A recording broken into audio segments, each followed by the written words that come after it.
Good morning, friends. Welcome to my new vlog. आज एक कुछ छोटा मोटा खुलासा करेंगे। खुलासा क्या कि क्यों सरकारें जो कॉरपोरेशन और जो इंस्टीट्यूट हैं इनको प्राइवेट में बेच रही है, और उसके जिम्मेदार कौन है? हम लोग ही हैं। मतलब आई एम आर्टिस्ट, मैं कारीगर हूँ तो उसमें कारीगर भी हूँ, एम्प्लॉयज़ हैं तो एम्प्लॉयज़ भी हैं, सब हैं। और पब्लिक तो खैर क्या करेगी? पब्लिक तो टैक्स देगी और टैक्स में एम्प्लॉयज़ सरकार से फंड लेते जाएंगे, ऐड लेते जाएंगे और खाते जाएंगे। अल्टीमेटली दुखी होकर सरकार बेचेगी, और कोई सी भी सरकार हो, चाहे कांग्रेस हो, बीजेपी की हो। और खाने में ऐसा नहीं है कि भाई एम्प्लॉयज़ खा रहे हैं, उनके ऑफिसर उनके बाप हैं और पॉलिटिशियन उनके बाप हैं। तो ये सारे पे है, और सबूत सबूत कुछ नहीं है। और अगर इनडायरेक्टली देखें तो बिल्कुल साफ सबूत आ रहे हैं। कोई बिरले ही होते हैं जहाँ पे सबूत, कोई बहुत बिरला होता है जो सबूत छोड़ता है। नहीं, करप्शन में कोई सबूत छोड़ते हैं क्या? कोई नहीं छोड़ता। और अगर सरकार देखे तो उसको साफ साफ नजर आता है। मतलब अगर आप देखें कि सरकार किसके लिए बनी है? कारीगरों के लिए। ठीक है, प्रमोशन के लिए। मैं एक्चुअली आर्टिस्ट हूं, इसीलिए इसका एग्जाम्पल दे रहा हूं। है ये एयर इंडिया के लिए भी, रेलवे के लिए भी। जो हम कहते हैं ना कि अंबानी को बेच रहे हैं, टाटा को बेच रहे हैं, बिरला कोई और किसी को बेच रहे हैं, वो सब एक्चुअली पूरे कुएं में भांग बन है। और इसके जिम्मेदार सिर्फ और सिर्फ एम्प्लॉयज हैं, ऑफिसर्स हैं और पॉलिटिशियन हैं। तो ये गैंग है। और पैसा किसका जाता है? हमारे टैक्स का ही पैसा जाता है। मतलब कोई भी हो, वो कुछ ना कुछ टैक्स पे करता है, और उसका फंड उस जो इंस्टीट्यूट है, कॉरपोरेशन है, उसको जीवित करने में लगा रहता है, और वो फंड टैक्स का पैसा जाता है और लोग बाग खाते रहते हैं। तो इस पे अपन चर्चा करते हैं। मैं एग्जाम्पल के साथ बताऊंगा। सबूत में कहोगे तो सबूत में नहीं है, परंतु आप भी में भी दिमाग होगा कि बॉस 100 रुपए का सामान 300 रुपए में बिक रहा है, और वो बिकेगा नहीं, क्योंकि आजकल ऑनलाइन का इतना तगड़ा जमाना है, सबको सबकी खबर है। ऑनलाइन में अगर जैसे मैं अगर कोई 100 रुपए की चीज़ खरीद रहा हूँ तो वो 200 सवा 200 में अमेजन या और किसी पोर्टल पे बिक जाती है, क्योंकि शिपिंग विपिंग लगता है। और वही अगर एम्पोरियम में 300 की क्यों बिक रही है? तो सवाल तो उठेगा ही ना बॉस। बट कौन उठाएगा सवाल? सवाल को उठाने वाला कोई है नहीं। तो चलो आज ऐसे ही एक कुछ छोटी सी चर्चा करते हैं। विषय है CCIC। देखिए, मैं जिसमें जानता हूँ, एक्चुअली आप कुछ खाते हो ना, तो आपको पनीर की सब्जी खाते हो, पनीर अच्छा लगता है, तो उसी की तो कमियां, उसी की बढ़ाई करोगे ना। आप चिकन की तो कर नहीं सकते हो। तो बॉस, मैं चर्चा कर रहा हूँ CCIC। CCIC एक ऐसा इंस्टीट्यूट है, अगर आप दिल्ली जाते हो तो जनपद पे एक 14 मंजिली बिल्डिंग है। वो वहाँ पे हिंदुस्तान का सबसे बड़ा गवर्नमेंट हैंडीक्राफ्ट एम्पोरियम है, टेक्सटाइल, जहाँ पे हिंदुस्तान के सारे नेशनल अवार्डी, स्टेट अवार्डी माल दिया करते थे। अभी भी देते हैं होंगे कुछ, परंतु उनका पेमेंट नहीं मिलता। उनके पेमेंट के लिए उनको धक्के खाने पड़ते हैं। उनको उन्होंने क्यों बंद कराया, ये उनसे कारीगरों से पूछो। जो नेशनल अवार्डी या स्टेट अवार्डी है ना, उनसे पूछो। उनका सामान अब प्राइवेट में ले लेते हैं, तो उनको ज़्यादा टेंशन नहीं है कारीगर को। तो परंतु जो बहुत परेशान हो गए वहाँ क्यों छोड़ा सामान देना, वो उन्हीं से पूछे। तो CCIC, जहाँ पे मतलब इनके 5-6 शोरूम हुआ करते थे हिंदुस्तान में, फिर वो धीरे धीरे धीरे धीरे करप्शन, स्ट्रेट फॉरवर्ड कह रहा हूँ, करप्शन के शिकार हो गए। 2-3 चल रहे होंगे जिसमें वो है, परंतु वो चल ऐसे रहे हैं कि कारीगरों का पेमेंट करना बंद कर दिया है, किसी के 10 लाख निकल रहे हैं तो 2 लाख दे दिया। पहले 60 डेज में पेमेंट आ जाता था, 30 डेज में पेमेंट आ जाता था, अब नहीं आता। पहले मार्जिन क्या होता था, 100 रुपये का माल लेके वो 120-25 रुपये में बेच देते थे। अब नहीं बेचते हैं।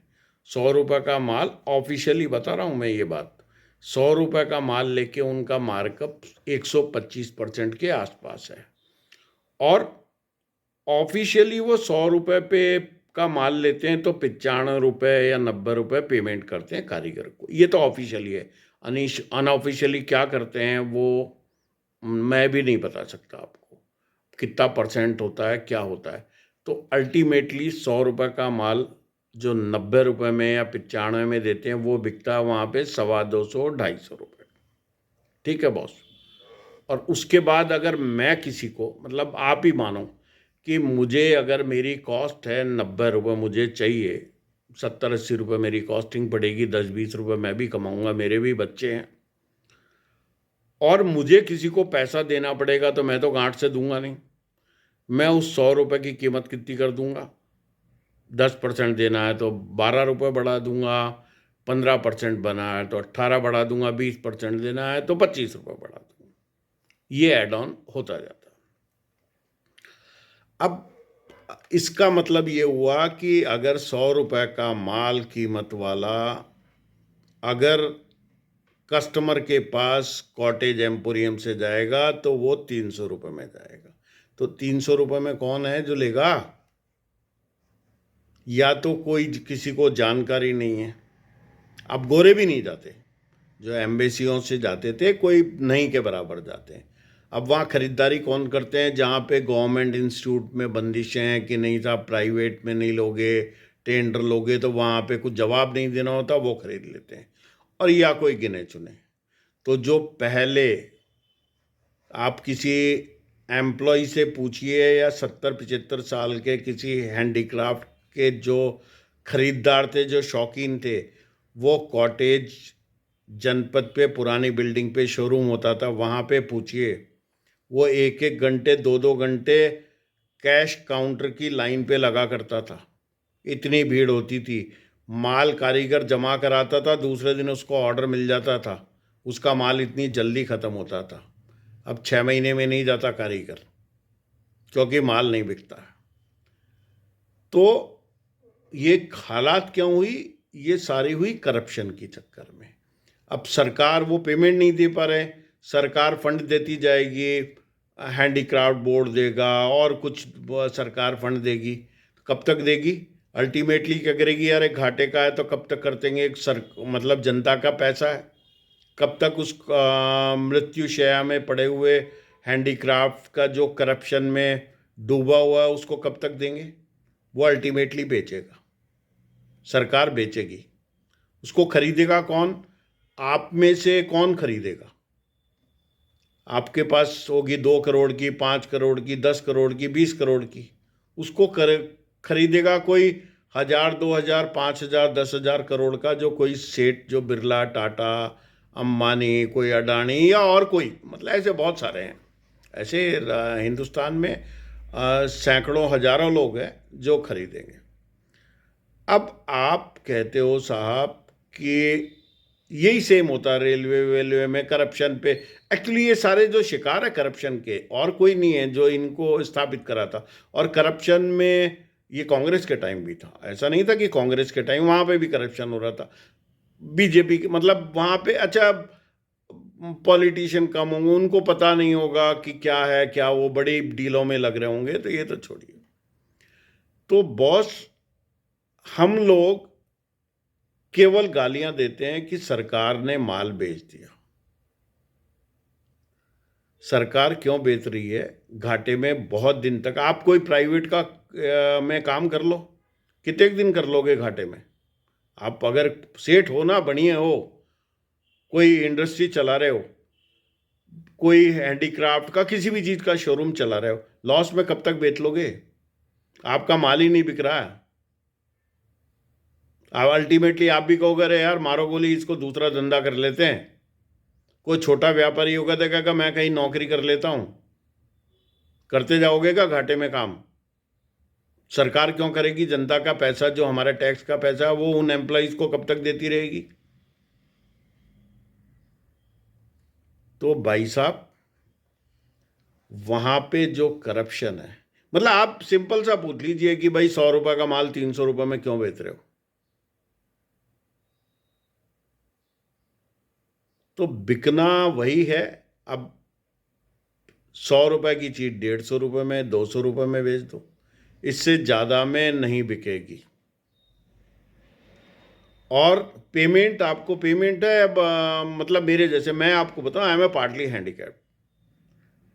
मैंने कारीगर के तौर पे वहाँ पे बहुत सामान दिया। मैं आज भी, पिछले 7-8 साल से उन्होंने पेमेंट नहीं दिया और मैं चक्कर नहीं लगा सकता दिल्ली में।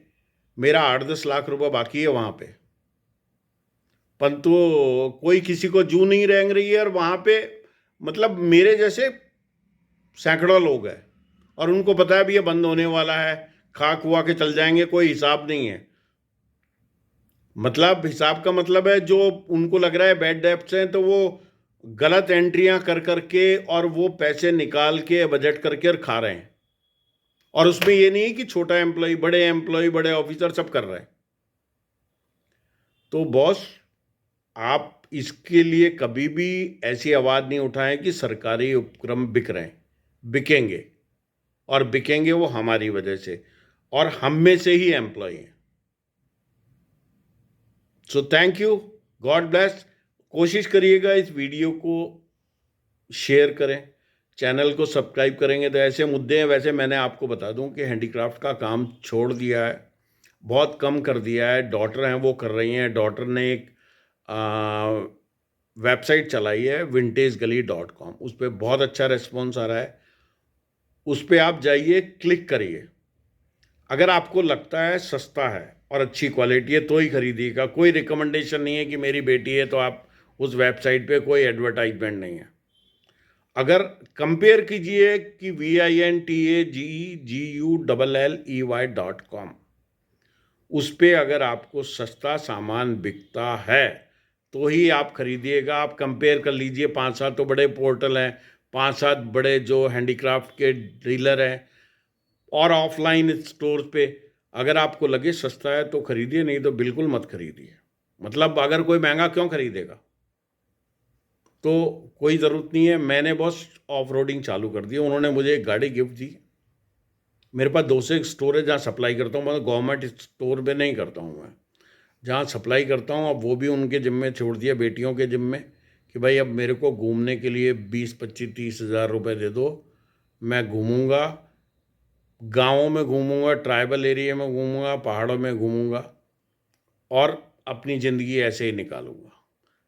सो प्लीज़ चैनल को सब्सक्राइब कीजिएगा, मुझे मोटिवेट कीजिएगा। मतलब as a craftsman, as a artist, आपने मुझे बहुत दिया है। मैं 150 रुपये, आज से 35 साल पहले 150 रुपये महीना कमाता था। आज मेरे पास सब कुछ है। तो अब मुझे इस चैनल को प्लीज़, मतलब रिक्वेस्ट है आपसे कि वीडियो को शेयर कीजिएगा। मैं हैंडीक्राफ्ट के कम डालूंगा। मैं आपको बता दूं कि अब इस लाइन में नहीं हूं तो कम डालूंगा।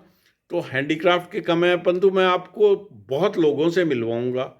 मैं सीधे कारीगरों से मिलवाऊंगा, मैं लोगों से, गांव के लोगों से मिलाऊंगा, ट्राइबल पीपल।